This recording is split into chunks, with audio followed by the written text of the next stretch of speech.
Hi, boys. You will see this video tomorrow morning. I'm going to upload it. It is chapter 22, the last chapter of Percy. The prophecy comes true. So I'm imagining everything's going to, work out or not work out. Who knows? But I think we're going to find out who transpired to do all these things now, okay? Let's find out. We were the first heroes to return alive to Half-Blood Hill since Luke, so of course everybody treated us as if we'd won some reality TV contest. According to camp tradition, we wore laurel wreaths to a big feast prepared in our honor, then led a procession down to the bonfire, where we got to burn the burial shrouds our cabins had made for us in our absence. Annabeth's shroud was so beautiful, gray silk with embroidered owls.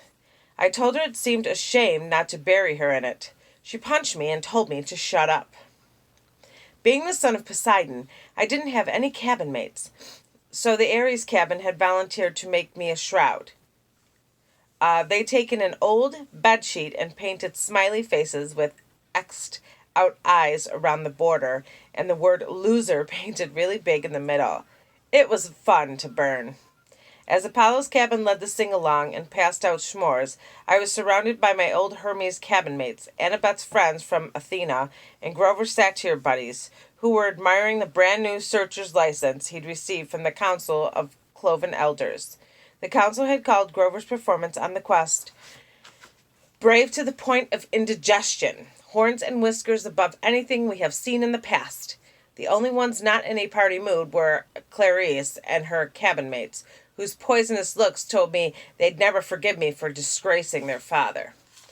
That was okay with me. Even Dionysus' welcome home speech wasn't enough to dampen my spirits. Yes, so the little brat didn't get himself killed, and now he'll have an even bigger head. Well, for that. In other announcements, there will be no canoe racing this Saturday. I moved back into the cabin 3. But it didn't feel so lonely anymore. I had my friends to train with during the day. At night, I lay awake and listened to the sea, knowing my father was out there. Maybe he wasn't quite sure about me yet. Maybe he hadn't even wanted me born. But he was watching, and so far he was proud of what I'd done. As for my mother, she had a chance at a new life. Her letter arrived a week after I got back to camp. She told me Gabe had left mysteriously, disappeared off the face of the planet, in fact. She'd reported him missing to the police, but she had a funny feeling they would never find him. On a completely unrelated subject, she'd sold her first life-size concrete sculpture entitled The Poker Player to a collector through an art gallery in Soho. She'd gotten so much money for it, she'd put a deposit down on a new apartment and made a payment on her first semester's tuition at NYU. The Soho Gallery was clamoring for more of her work, which they called a huge step forward in super ugly neorealism. But don't worry, my mom wrote. I'm done with sculpture. I've disposed of that box of tools you left me. It's time for me to turn to writing. At the bottom she wrote a P.S. Percy, I've found a good private school here in the city. I've put a deposit down to hold you a spot in case you want to enroll for 7th grade. You could live at home, but if you want to go year-round at Half-Blood Hill, I'll understand. I folded the note carefully and set it on my bedside table. Every night before I went to sleep, I read it again, and I tried to decide how to answer her. On the 4th of July, the whole camp gathered at the beach for a fireworks display by Cabin 9. Being Hephaestus' kids, they weren't going to settle for a few lame red, white, and blue explosions. They'd anchored a barge offshore and loaded it with rockets the size of Patriot missiles. According to Annabeth, who'd seen the show before, the blasts would be sequenced so tightly they'd look like frames of animation across the sky. The finale was supposed to be a couple of 100 feet tall Spartan warriors who would crackle to life above the ocean, fight a battle, then explode in a million colors. As Annabeth and I were spreading a picnic blanket, Grover showed up to tell us goodbye. He was dressed in his usual jeans and t-shirt and sneakers, but in the last few weeks he'd started to look older, almost high school age. His goatee had gotten thicker. He'd put on weight. His horns had grown at least an inch, so he now had to wear his Rasta cap all the time to pass as human. I'm off, he said. I just came to say Well, I tried to feel happy for him. After all, it wasn't every day a satyr got permission to go look for the great god Pan. But it was hard saying goodbye. I'd only known Grover a year, yet he was my oldest friend. Annabeth gave him a hug. She told him to keep his fake feet on. I asked him where he was going to search first. Kind of a secret, he said, looking embarrassed. I wish you could come with me, guys, but humans and Pan. We understand, Annabeth said. You got enough tin cans for the trip? Yeah. And you remembered your reed pipes? Geez, Annabeth, he grumbled. You're like an old mama goat. But he didn't really sound annoyed. He gripped his walking stick and slung a backpack over his shoulder. He looked like any hitchhiker you might see on an American highway. Nothing like the little runty boy I used to defend from bullies at Yancey Academy. Well, he said, wish me luck. He gave Annabeth another hug. He clapped me on the shoulder, then headed back through the dunes. Fireworks exploded to life overhead. Hercules killing the Nemean lion, Artemis chasing the boar, George Washington, who, by the way, was a son of Athena, crossing the Delaware. Hey, Grover, I called. He turned at the edge of the woods. Wherever you're going, I hope they make good enchiladas. Grover grinned, and then he was gone, the trees closing around him. We'll see him again, Annabeth said. I tried to believe it, the fact that no searcher had ever come back in 2,000 years. Well, I decided not to think about that. Grover would be the first. He had to be. July passed. I spent my days devising new strategies for capture the flag and making alliances with the other cabins to keep the banner out of Ares' hand. I got to the top of the climbing wall for the first time without getting scorched by lava. From time to time, I'd walk past the big house, glance up at the attic stairs, and think about the oracle. I tried to convince myself that its prophecy had come to completion. You shall go west and face the god who has turned. But been there, done that, even though the traitor god had turned out to be Ares rather than Hades. You shall find what was stolen and see it safe returned. Check. One master bolt delivered, one helm of darkness back on Hades' oily head. You should be betrayed by one who calls you a friend. This line still bothered me. Ares had pretended to be my friend, then betrayed me. That must be what the oracle meant, and you shall fail to save what matters most in the end. I had failed to save my mom, but only because I'd let her save herself. And I knew that was the right thing. So why was I still uneasy? The last night of the summer session came all too quickly. The campers had one last meal together. We burnt part of our dinner for the gods. At the bonfire, the senior counselors awarded the end-of-summer beads. I got my own leather necklace, and when I saw the bead for my first summer, I was glad the firelight covered my blushing. The design was pitch black, with a sea green trident shimmering in the center. The choice was unanimous, Luke announced. This bead commemorates the first son of the sea god at this camp, and the quest he undertook into the darkest part of the underworld to stop a war. The entire camp got to their feet and cheered. Even Ares' cabin felt obliged to stand. Athena's cabin steered Annabeth to the front so she could share in the applause. I'm not sure I'd even felt as happy or sad as I did at that moment. I'd finally found a family, people who cared about me and thought I'd done something right. In the morning, most of them would be leaving for the year. The next morning, I found a form on my bedside table. I knew Dionysus must have filled it out, because he stubbornly insisted on getting my name wrong. Dear Peter Johnson, if you intend to stay at Camp Half-Blood year-round, you must inform the big house by noon today. If you do not announce your intentions, we will assume you have vacated your cabin or died a horrible death. Cleaning harpies will begin work at sundown. They will be authorized to eat any unregistered campers. All personal articles left behind will be incinerated in the lava pit. Have a nice day, Mr. D. Dionysus. Camp Director, Olympian Council, number 12. That's another thing about ADHD. Deadlines just aren't real to me, and I'm staring one in the face. Summer was over, and I still hadn't answered my mother, or the camp, about whether I'd be staying. Now I had only a few hours to decide. The decision should have been easy. I mean, 9 months of hero training, or 9 months of sitting in a classroom. Duh. But there was my mom to consider. For the first time, I had the chance to live with her for a whole year without Gabe. I had a chance to be at home and knock around the city in my free time. I remember what Annabeth had said so long ago on our quest. The real world is where the monsters are. That's where you learn whether you're any good or not. I thought about the fate of Thea, daughter of Zeus. I wondered how many monsters would attack me if I left Half-Blood Hill. If I stayed in one place for a whole school year without Chiron or my friends around to help me. Would my mother and I even survive until the next summer? That was assuming the spelling test and 5-paragraph essays didn't kill me. I decided I'd go down to the arena and do some sword practice. Maybe that might clear my head. The campgrounds were mostly deserted, shimmering in the August heat. All the campers were in their cabins, packing up or running around with brooms and mops, getting ready for final inspection. Argus was helping some of the Aphrodite kids haul their Gucci suitcases and makeup kits over the hills where the camp's shuttle bus would be waiting to take them to the airport. Don't think about leaving yet, I told myself. Just train.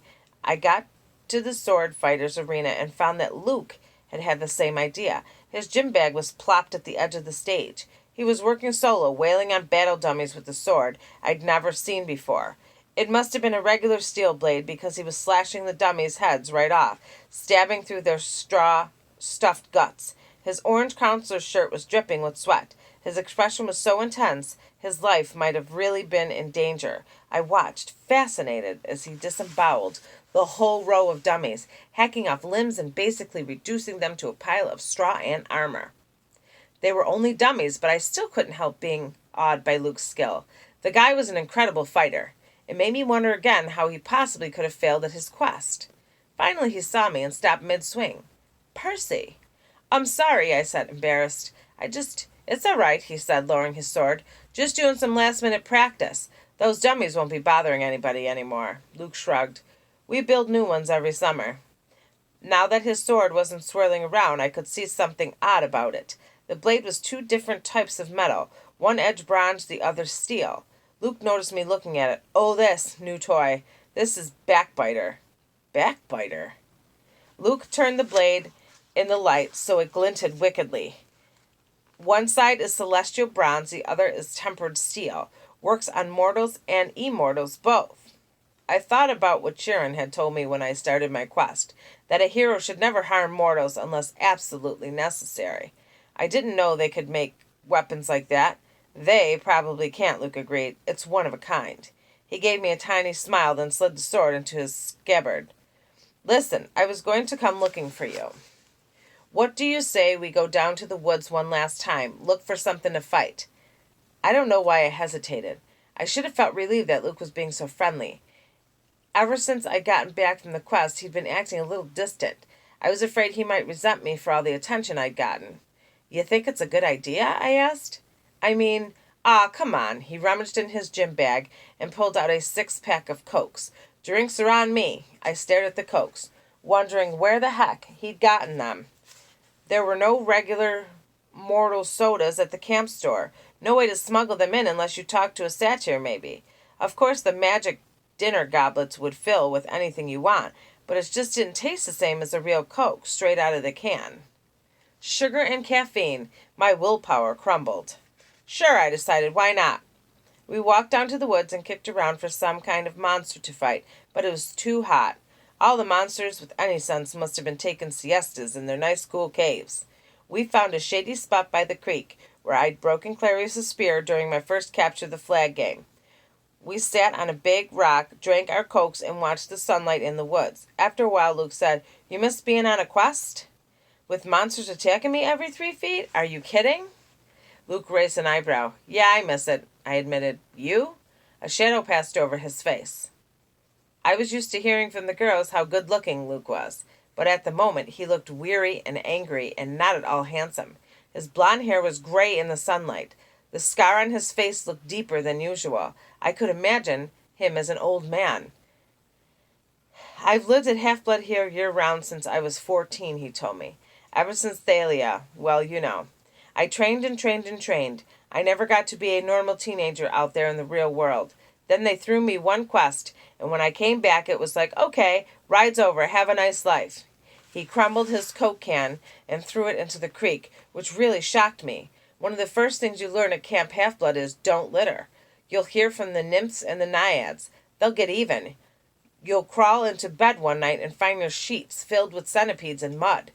"The heck with laurel wreaths," Luke said. "I'm not going to end up like those dusty trophies in the big house attic." You make it sound like you're leaving. Luke gave me a twisted smile. Oh, I'm leaving, all right, Percy. I brought you down here to say goodbye. He snapped his fingers. A small fire burned a hole in the ground at my feet. Out crawled something glistening black about the size of my hand. A scorpion. I started to go for my pen. I wouldn't, Luke cautioned. Pit scorpions can jump up to 15 feet. Its stinger can pierce right through your clothes. You'll be dead in 60 seconds. Luke, what? Then it hit me. You will be betrayed by one who calls you a friend. You, I said. He stood calmly and brushed off his jeans. The scorpion paid him no attention. It kept its beady black eyes on me, clamping its pincers as it crawled onto my shoe. I saw a lot out there in the world, Percy, Luke said. Didn't you feel it? The darkness gathering, the monsters growing stronger? Didn't you realize how useless it all is? All the heroics being pawns of the gods. They should have been overthrown thousands of years ago, but they're hung on thanks to us half-bloods. I couldn't believe this was happening. Luke, you're talking about our parents, I said. He laughed. That's supposed to make me love them? Their precious Western civilization is a disease, Percy. It's killing the world. The only way to stop it is to burn it to the ground. Start over with something more honest. You're as crazy as Ares. His airs flared. Ares is a fool. He never realized the true master he was serving. If I had time, Percy, I could explain, but I'm afraid you won't live that long. The scorpion crawled onto my pants leg. There had to be a way out of this. I needed time to think. Kronos, I said. That's who you serve. The air got colder. You should be careful with names, Luke warned. Kronos got you to steal the master bolt and the helm. He spoke to you in your dreams. Luke's eyes twitched. He spoke to you too, Percy. You should have listened. He's brainwashing you, Luke. You're wrong. He showed me that my talents are being wasted. You know what my quest was 2 years ago, Percy? My father, Hermes, wanted me to steal a golden apple from the garden of the Hesperides and return it to Olympus. After all the training I'd done, that was the best he could think up. That's not an easy quest, I said. Hercules did it. Exactly, Luke said. Where's the glory in repeating what others have done? All the gods know how to do is replay their past. My heart wasn't in it. The dragon in the garden gave me this. He pointed angrily at the scar. And when I came back, all I got was pity. I wanted to pull Olympus down stone by stone right then, but I bided my time. I began to dream of Kronos. He convinced me to steal something worthwhile, something no hero had ever had the courage to take. When we went on that winter solstice field trip, while the other campers were asleep, I snuck into the throne room and took Zeus's master bolt right from his chair. Hades' helm of darkness, too. You wouldn't believe how easy it was. The Olympians are so arrogant. They never dreamed someone would dare steal from them. Their security is horrible. I was halfway across New Jersey before I heard the storms rumbling, and I knew they discovered my theft. The scorpion was sitting on my knee now, staring at me with its glittering eyes. I tried to keep my voice level. So why didn't you bring the items to Kronos? Luke's smile wavered. I got overconfident. Zeus sent out his sons and daughters to find the stolen boat. Artemis, Apollo, my father, Hermes. But it was Ares who caught me. I could have beaten him, but I wasn't careful enough. He disarmed me, took the items of power, threatened to return them to Olympus, and burn me alive. Then Kronos' voice came to me and told me what to say. I put the idea in Ares' head about a great war between the gods. I said all he had to do was hide the items away for a while and watch the others fight. Ares got a wicked gleam in his eyes. I knew he was hooked. He let me go, and I returned to Olympus before anybody noticed my absence. Luke drew his new sword. He ran his thumb down the flat of the blade as if he were hypnotized by its beauty. Afterward, the Lord of the Titans, he punished me with nightmares.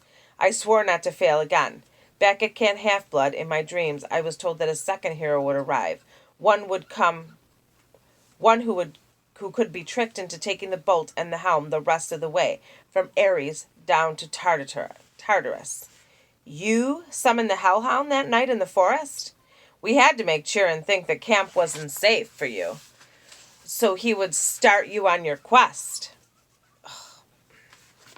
We had to confirm his fears that Hades was after you, and it worked. The flying shoes were cursed, I said.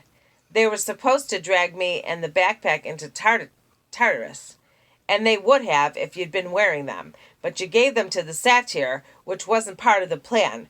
Grover messes up everything he touches. He even confused the curse. Luke looked down at the scorpion, which was now sitting on my thigh. You should have died in Tartarus, Percy. But don't worry, I'll leave you with my little friend to set things right. Thalia gave her life to save you, I said, gritting my teeth. And this is how you repay her? Don't speak of Thalia, he shouted. The gods let her die. That's one of the many things they will pay for. You're being used, Luke. You and Ares both. Don't listen to Kronos. I've been used. Luke's voice turned shrill. Look at yourself. What has your dad ever done for you? Kronos will rise. You've only delayed his plans. He will cast the Olympians into Tartarus and drive humanity back to their caves, all except the strongest, the ones who serve him. Call off the bug, I said. If you're so strong, fight me yourself. Luke smiled. Nice try, Percy, but I'm not Ares. You can't bait me. My lord is waiting, and he's got plenty of quests for me to undertake. Luke. Goodbye, Percy. There is a new golden age coming. You won't be part of it. He slashed his sword in the arc and disappeared in a ripple of darkness. The scorpion lunged. I swatted it away with my hand and uncapped my sword. The thing jumped at me, and I cut it in half in midair. I was about to congratulate myself until I looked down at my hand. My palm had a huge red welt, oozing and smoking with yellow gook. The thing had gotten me after all. My ears pounded. My vision went foggy. The water, I thought. It healed me before. I stumbled to the creek and submerged my hand, but nothing seemed to happen. The poison was too strong. My vision was getting dark. I could barely stand up. 60 seconds, Luke had told me. I had to get back to camp. If I collapsed out here, my body would be dinner for a monster. Nobody would ever know what happened. My legs felt like lead. My forehead was burning. I stumbled toward the camp, and the nymphs stirred from their trees. Help, I croaked. Please. 2 of them took my arms, pulling me along. I remember making it to the clearing, a counselor shouting for help, a centaur blowing a conch horn. Then everything went black. I woke with a drinking straw in my mouth. I was sipping something that tasted like liquid chocolate chip cookies. Nectar. I opened my eyes. I was propped up in bed in the sick room of the big house, my right hand bandaged like a club. Argus stood guard in the corner. Annabeth sat next to me, holding my nectar glass and dabbing a washcloth on my forehead. Here we are again, I said. You idiot, Annabeth said, which is how I knew she was overjoyed to see me conscious. You were green and turning gray when we found you. If it weren't for Chiron's healing. Now, Chiron's voice said, Percy's constitution deserves some of the credit. He was stirring near the foot of my bed in human form, which was why I hadn't noticed him yet. His lower half was magically compacted into the wheelchair, his upper half dressed in a coat and tie. He smiled, but his face looked weary and pale, the way it did when he'd been up all night grading Latin papers. How are you feeling? He asked. Like my insides have been frozen, then microwaved. Apt, considering that was pitch scorpion venom. Now you must tell me, if you can, exactly what happened. Between sips of nectar, I told them the story. The room was quiet for a long time. I can't believe that, Luke, Annabelle's voice faltered. Her expression turned angry and sad. Yes, I can believe it. May the gods curse him. He was never the same after his quest. This must be reported to Olympus, Chiron murmured. I will go at once. Luke is out there right now, I said. I have to go after him. Chiron shook his head. No, Percy, the gods won't even talk about Cronus, I snapped. Zeus declared the matter closed. Percy, I know this is hard, but you must not rush out for vengeance. You aren't ready. I didn't like it, but part of me suspected Chiron was right. One look at my hand, and I knew I wasn't going to be sword fighting any time soon. Chiron, your prophecy from the oracle. It was about Cronus, wasn't it? Was I in it? In Annabeth? Chiron glanced nervously at the ceiling. Percy, it isn't my place. You've been ordered not to talk to me about it, haven't you? His eyes were sympathetic but sad. You will be a great hero, child. I will do my best to prepare you. But if I'm right about the path ahead of you... Thunder boomed overhead, rattling the windows. All right, Chiron shouted. Fine. He sighed in frustration.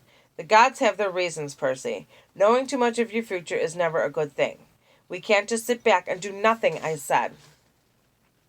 We will not sit back, Chiron promised, but you must be careful. Cronus wants you to come unraveled. He wants your life disrupted, your thoughts clouded with fear and anger. Do not give him what he wants. Train patiently. Your time will come, assuming I live that long. Chiron put his hand on my ankle. You'll have to trust me, Percy. You will live, but first you must decide your path for the coming year. I cannot tell you the right choice. I got the feeling that he had a very definite opinion, and it was taking all his willpower not to advise me. But you must decide whether to stay at Camp Half-Blood year-round, or return to the mortal world for 7th grade and be a summer camper. Think on that. When I get back from Olympus, you must tell me your decision. I wanted to protest. I wanted to ask him more questions, but his expression told me there could be no more discussion. He had said as much as he could. I'll be back as soon as I can, Chiron promised. Argus will watch over you. He glanced at Annabeth. Oh, and my dear, whenever you're ready, they're here. Who's here? I asked. Nobody answered. Chiron rolled himself out of the room. I heard the wheels of his chair clunk carefully down the front steps 2 at a time. Annabeth studied the ice in my drink. What's wrong? I asked her. Nothing. She set the glass on the table. I just took your advice about something. You, need anything? Yeah, help me up. I want to go outside. Percy, that isn't a good idea. I slid my legs out of bed. Annabeth caught me before I could crumble to the floor.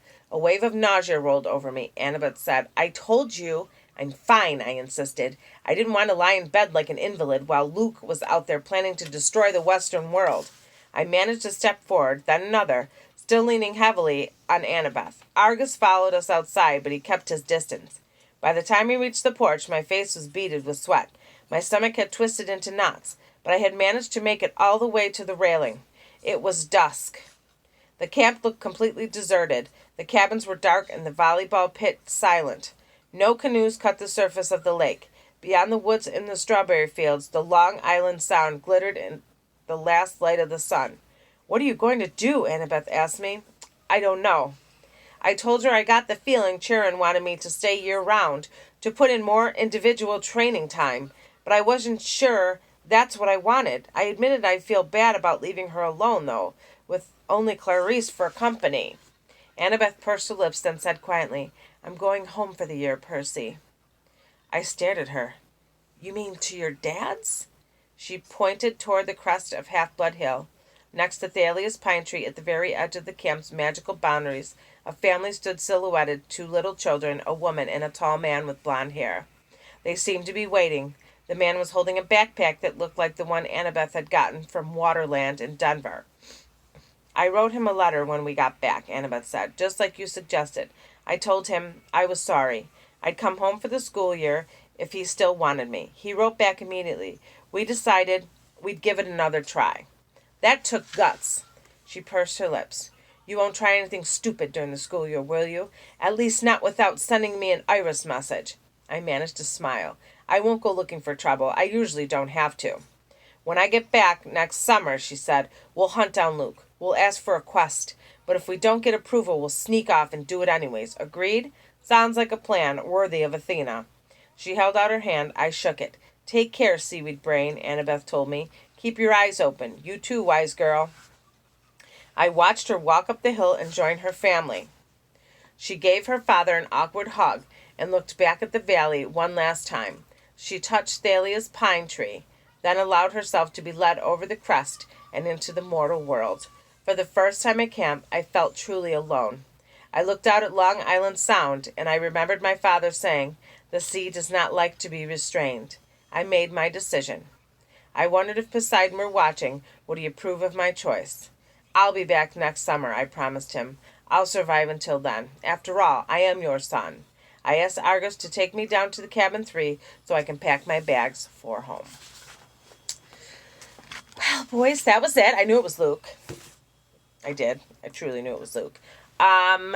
I want to talk to you. I'm going to try to do a video message at some point. I'm going to contact your families, maybe tomorrow or Tuesday. I want you to take a test on Nearpod. 2 tests actually, but they're all multiple choice, like I said, and they're all about the story. So I will try to talk to you maybe tomorrow, maybe Tuesday. All right, boys. Have a good night.